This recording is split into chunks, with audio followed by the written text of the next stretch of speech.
Allah bukanlah sebongkah kayu. Ditulis oleh Francis Chan. Biarlah hal ini menjadi satu-satunya hal yang Anda minta dari Allah. Untuk diam di rumahmu seumur hidupku, menyaksikanmu dan menikmati baitmu. Mazmur pasal 27 ayat 4. Allah kita bukanlah sebongkah kayu. Dia adalah Allah yang menjawab doa kita. Saya mempunyai kebiasaan menulis jurnal doa. Di satu sisi saya menuliskan doa-doa saya, dan di sisi yang lain saya membiarkannya kosong. Saya akan kembali ke pokok doa itu dan mengisinya saat Allah menjawab doa saya. Sangatlah menyenangkan melihat kembali bagaimana Allah menjawab setiap doa kita. Kita seringkali dengan mudah melupakan apa yang telah kita doakan maupun jawaban doa yang sudah Tuhan berikan. Doa kita mempunyai kekuatan yang besar. Kita akan sangat kaget dengan hal apa saja yang akan dijawab oleh Tuhan.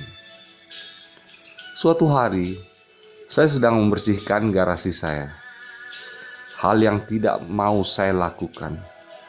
Saya mau memakai waktu saya untuk berbuat hal yang bisa bertahan di kekekalan dan bukannya membersihkan garasi mobil saya.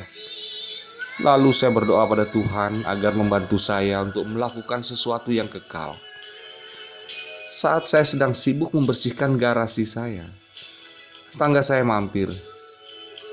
Dia memberitahu saya bahwa dia sudah lama mau berbicara dengan saya, dan dia meminta saya untuk berdoa untuknya.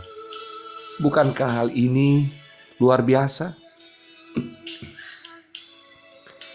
Percaya pada Allah yang perkasa. Setiap kali saya mengalami jawaban doa, saya begitu kagum dengan Allah. Mengapa tidak saya luangkan lebih banyak waktu untuk berdoa? Hal inilah yang membedakan kita. Saat saya berbicara dengan orang, apakah di pesawat ataupun di tempat umum yang lain, saya akan berdoa agar Allah akan memperlihatkan kuasa-Nya. Allah pasti berkarya dan melakukan sesuatu setiap kali kita berdoa. Saat orang tidak percaya bertemu dengan kita, apakah mereka membatin? Wah, orang ini kayaknya punya hubungan dengan Allah. Apakah ini hal yang mereka lihat? Bukankah ini merupakan hal yang kita inginkan untuk memperlihatkan betapa besarnya Allah kita lewat hubungan kita dengannya? Mungkin kita harus kembali ke perjanjian lama untuk melihat kebesaran Allah. Kita perlu untuk mengingatkan diri kita bahwa Allah kita dapat melakukan apa saja. Apakah Anda masih mempercayai itu? Apakah Anda dapat mempercayai bahwa Allah dapat melakukan apa saja? Kita telah mengangkat Musa dan Elia sebagai superhero. Tapi sebenarnya mereka adalah manusia seperti kita. Mereka tidak lebih dari kita. Mereka juga manusia biasa. Bedanya hanyalah mereka merupakan orang yang sangat keras berdoa. Mereka punya hubungan yang hidup dengan Allah. Kita juga bisa berdoa agar kita menjadi seperti mereka. Saya dan istri pernah berdiskusi. Kami senang dengan kesederhanaan hidup kami. Namun istri saya juga berkata, Anda tahu, saya hanya mau menjadi orang yang lebih bermurah hati. Kami selalu ingin menjadi orang yang bisa dengan mudah membantu orang yang membutuhkan secara finansial. Namun kami tidak punya sumber keuangan yang mengizinkan kami melakukan itu. Lalu kami berdoa agar Tuhan akan menjadikan kami orang yang cukup kaya supaya kami bisa membantu orang lain. Dan tahun lalu, lewat penjualan buku Crazy Love, kami menerima uang royalti sebanyak $2 juta. Tidak sepeser pun uang itu kami pakai untuk diri kami sendiri. Panggillah. Dia akan menjawab. Saya sudah begitu terbiasa dengan Allah menjawab doa-doa saya, di mana saya akan berhenti dan merenungkan lebih mendalam saat Dia tidak menjawab. Saya harus merenungkan apakah saya berdoa dengan motivasi hati yang salah, atau apakah saya tidak mengasihi istri saya, atau ada apa yang tidak beres.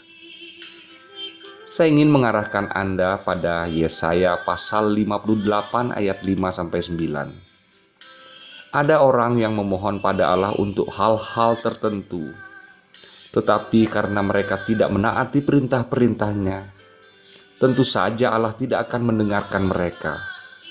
Namun saat mereka mulai taat, Allah akan berkata, "Inilah aku." Satu-satunya hal. Satu hal telah kuminta pada Tuhan, itulah yang kuingini. Diam di rumah Tuhan seumur hidupku, menyaksikan kemurahan Tuhan dan menikmati bait-Nya. Mazmur pasal 27 ayat 4. Apakah satu-satunya hal kita minta terus dari Tuhan? Jika kita membaca ulang transkripsi doa-doa kita, hal apa yang terus kita minta dari Tuhan? Apakah hal yang kita minta adalah untuk diam di dalam bait-Mu seumur hidupku? Saat pemazmur memanjatkan doa ini, hidupnya lagi kacau. Hal-hal yang gila sedang terjadi di sekitarnya. Sang musuh mau kita disibukkan dengan apa yang terjadi di sekitar kita dan mengkhawatirkan tentang masa depan kita. Jika kita menjadi takut dan khawatir akan hal-hal yang terjadi di sekeliling kita, kita tidak akan punya kesempatan untuk dikagumkan oleh Allah. Namun bagi sang pemazmur, Allah adalah benteng kehidupannya. Saat Anda berhadapan dengan hal-hal yang membebankan dan mengerikan dalam kehidupan, Anda seharusnya dapat dengan yakin berkata, "Saya tidak gentar." Kenapa? Karena satu hal yang telah Anda minta dari Tuhan.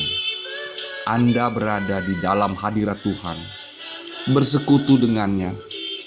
Siapa yang akan menyerang Anda saat Anda bersekutu dengan Tuhan? Sangat tidak masuk akal untuk khawatir tentang apapun saat Allah bersama kita. Diamlah di dalam Tuhan, dan segala sesuatu akan menjadi baik-baik saja. Renungkan hal ini. Jika hanya ada satu makhluk berdaulat di seluruh alam semesta ini, dan jika saya diam di dalamnya, segala sesuatu akan tertangani, benar? Kita berkata bahwa kita percaya pada kedaulatan Allah. Tapi persoalannya adalah bagaimana hal ini terwujud dalam kehidupan kita. Apakah kedaulatan ini memberikan kita suatu damai sejahtera yang melampaui segala hal? Sebagaimana tercantum pada Filipi pasal 4 ayat 7. Sekalipun kelihatannya tidak ada yang beres dalam hidup Anda, janganlah khawatir karena Anda mempunyai seorang Allah yang berdaulat, yang merupakan tempat Anda bernaung. Apakah Anda pernah tiba di satu titik di mana Anda hanya mau bersama Allah dan tinggal di dalam hadirat-Nya? Inilah yang dikatakan ayat ini. Menyaksikan keindahan Tuhan dan meluangkan waktu-waktu indah bersamanya. Mazmur pasal 27 ayat 4. Tidak perlu suatu tempat yang spesial. Saya bisa meluangkan waktu di suatu kafe sambil makan pancake dan bersekutu dengan Allah selama 2 jam. Ada kalanya di tengah malam saya akan menghitung nafas saya dan dikagumkan bahwa Allah masih memberi saya nafas yang baru. Tidakkah kita dikagumkan dengan fakta bahwa Allah semesta alam akan mendengarkan doa kita apakah ada hal yang lebih luar biasa dari ini? Dia mendengarkan dan Dia mengasihi. Biarlah hal ini menjadi satu-satunya hal yang Anda minta dari Allah. Untuk diam di rumahmu seumur hidupku, menyaksikanmu dan menikmati bait-Mu. Francis Chan adalah penulis buku laris Crazy Love dan Forgotten God. Artikel diedit dari Sharing Chang di Designing God National Conference 2011. Tuhan Yesus memberkati saudara. Amin.